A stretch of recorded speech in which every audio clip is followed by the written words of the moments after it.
So this is a common problem in painting. You paint a subject, it doesn't really matter what your subject is, but let's say you've painted a figure, you might have painted a tree, you might have painted anything, but now you need to paint a background. You forgot to think about the background, or you couldn't paint at the beginning. So how do you paint a background that looks like a background?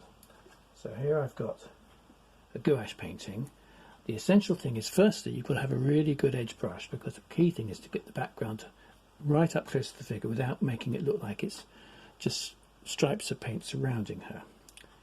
So here I have got a big puddle of gouache paint. So I'm just mixing up some white and blue to make a nice pale blue colour. And the other thing is, if you're mixing a colour, mix plenty, mix more than you need.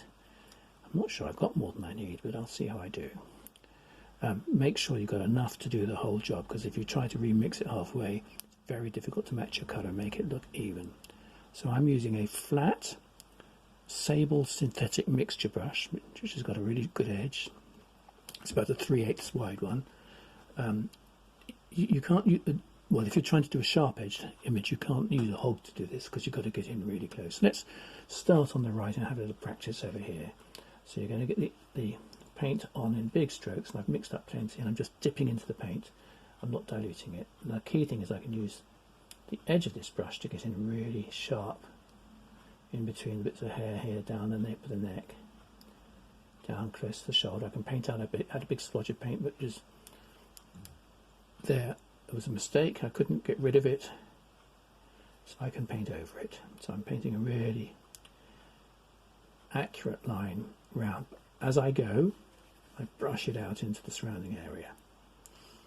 So if you've painted something complicated like a flower study, it really is important to have a good brush to do this, because you've got to paint in between lots of shapes. Let's keep going. Let's go around here. And it might, if you've got something subtle like hair, or in the case of flowers, thin edged petals,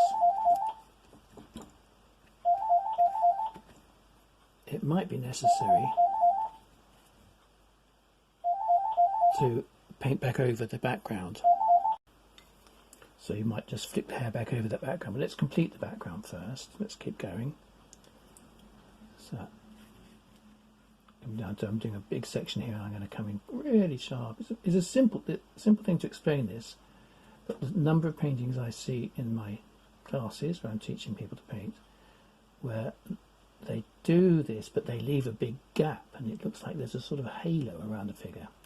It doesn't matter if you're working on a white background with colourful shapes. You've got to put some colour on it, or a toned background like this, which you've then got to change. The same principle applies. You've got to get whatever colour you're putting in to go right up to the edges and really go in accurately. So you can't do this if your brush is splayed, or it's in any way less than excellent. So, and the advantage of this, actually, let's just talk about the positives here, is that you can also correct any little mistakes you've made. So let's say I haven't quite got the shape of the chin perfect here. As I go around it, I can go back and just take out any little errors in the first bit of paint. I didn't quite get into the nose here. Now this is where I need to reach around here, because I need to get the brush coming in and attack it from the left. If I reach over and do it like this, there's a danger I'll paint over the bridge of the nose. I'm just cutting the absolute edge of the brush to bring the colour right in close.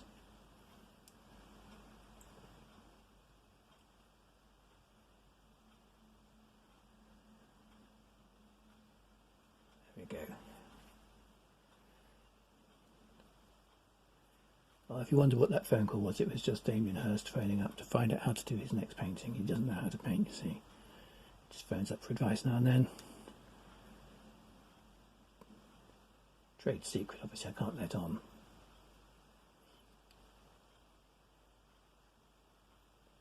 And okay, we can just run down the edge here. So the principle is mix plenty of paint. I've still got some left over. Paint follow the edge of the detail, but don't go too far.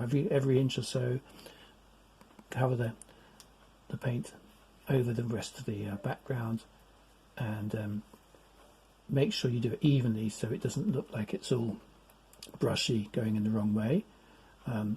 Where you've got to go into a shape and it requires, let's say, horizontal or vertical brush strokes, the key thing there would be to work from the shape outwards.